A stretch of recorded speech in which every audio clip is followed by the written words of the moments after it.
This is the second part for Chapter 7, Section 3, Multiplication Properties of Exponents. And so what we're going to be doing on this first problem is trying to eliminate the parentheses. Now remember, when we have a negative sign out in front of the parentheses, this represents -1.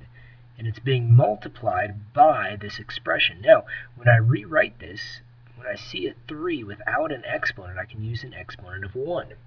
And then I'm going to take 3 to the first and group it 4 times. So that means I have 4 groups of 3 to the first. So that would be the 3 to the first power times by 4. So I'm multiplying the exponents when I have a power raised to a power.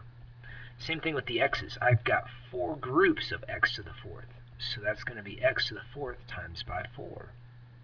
Over here, if I don't see an exponent, I put an exponent of 1 and then do the same thing. Here we have the opposite of 2 groups. So it's 2 to the 1 times by -2. And x to the first times by -2. And so we go ahead and do some work there.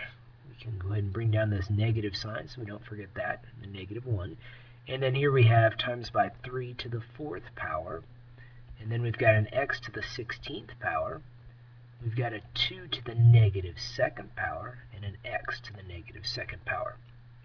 So the next thing I would do is I would go ahead and combine some terms that you can. See, I cannot combine the 3 to the 4th and the 2 to the -2nd because they have different bases, but I can multiply out any positive exponents of numbers. So now I have -1 times by 3 to the 4th. So that's going to end up being 3 times 3 times 3 times 3. Well, 2 3's make 9, and so 2 9's make 81. So -1 times by 81 is what we have so far. Now I can collect some x's. So you see how we have 16, x to the 16th here, x to the -2nd here. I can go ahead and use the rule in which we add up the exponents because they have the same base. And then I still have that 2 to the -2nd. So go ahead and rewrite this. -1 times 81 makes -81. X to the 14th is what I get when I combine the 16 and the -2 times by a 2 to the -2nd. Now I haven't taken the 2 to the 2nd power yet because it's a negative power.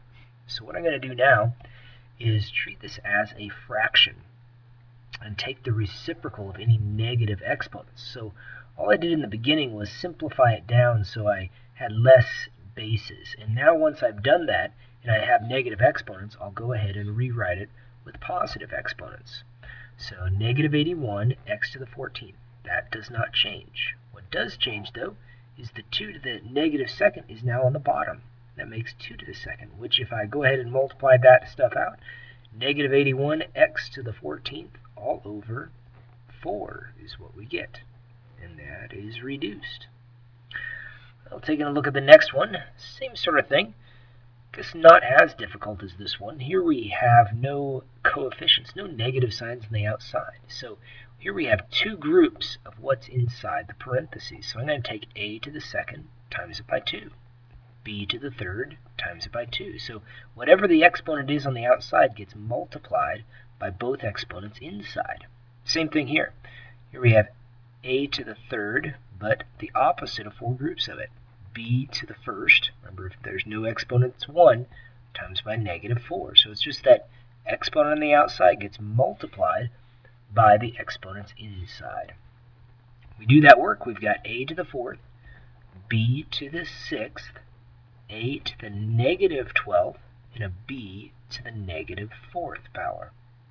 Then we can go ahead and bring some terms together. Note that we have 2 different bases. We have an a to the 4th, a to the -12th. So I'm going to add up those exponents because they are being multiplied. I'm using that commutative property to bring those together. Taking a look at the other base, I've got a b to the 6th, b to the -4th.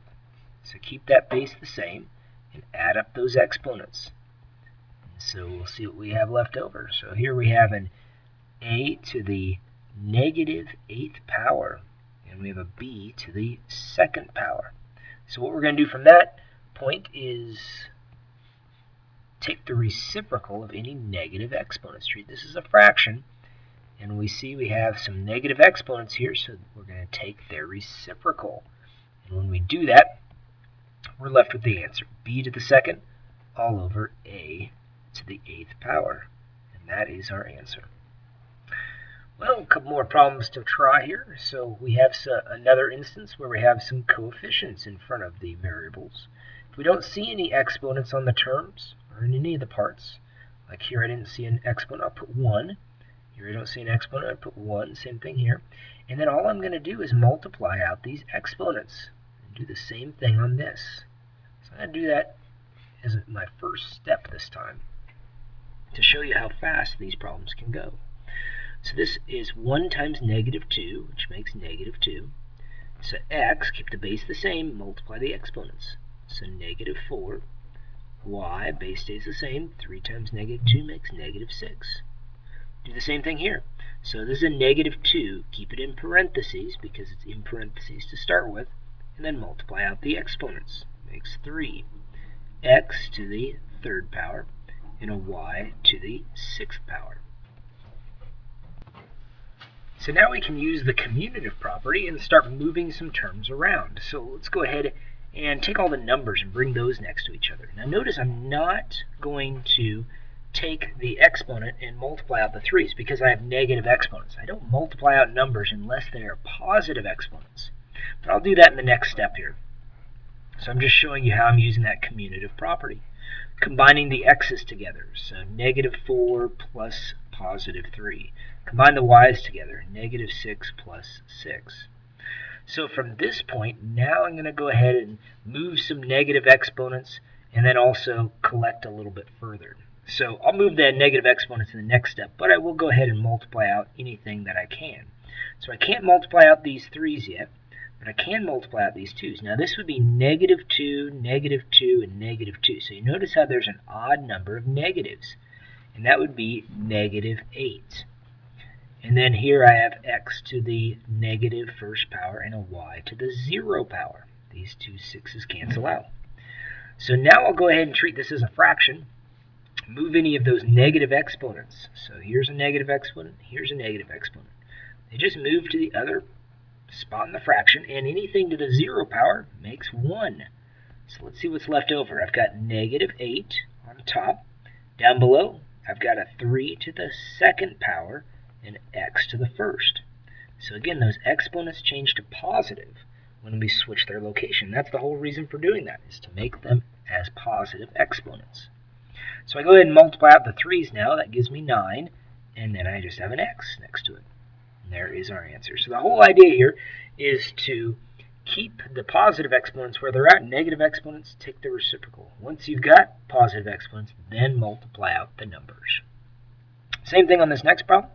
Anytime you see numbers or variables without exponents, put a 1, and then multiply the exponents if we have a power raised to a power. And so when we do that, here's what we get left. So we've got a 2 to the 2nd power, x to the 8th power. Notice I got the 8, 4 times by 2, y to the 12th, because 6 times 2. Over here, I have 5 to the negative 2nd, 1 times negative 2, x to the negative 10th, 5 times negative 2, that's how I got the negative 10, and a y to the negative 2nd, 1 times negative 2. Now, the same sort of thing, we'll bring all the numbers next to each other. 2 to the 2nd times by a 5 to the negative 2nd, and then bring the x's together. X to the 8th plus negative 10. So you see I'm combining these x's. Same thing with the y's. Y to the 12th plus negative 2. Do that work. Let's see what's left over. I've got 2 squared, 5 to the negative 2nd, x to the negative 2nd, 8 plus negative 2 is negative 2, and y to the 10th, 12 plus negative 2.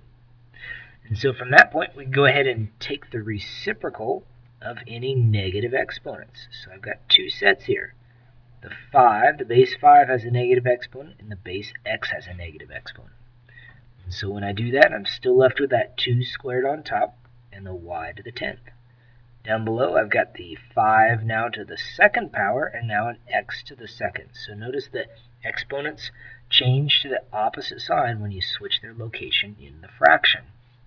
So from that point, all we have to do is multiply out the numbers.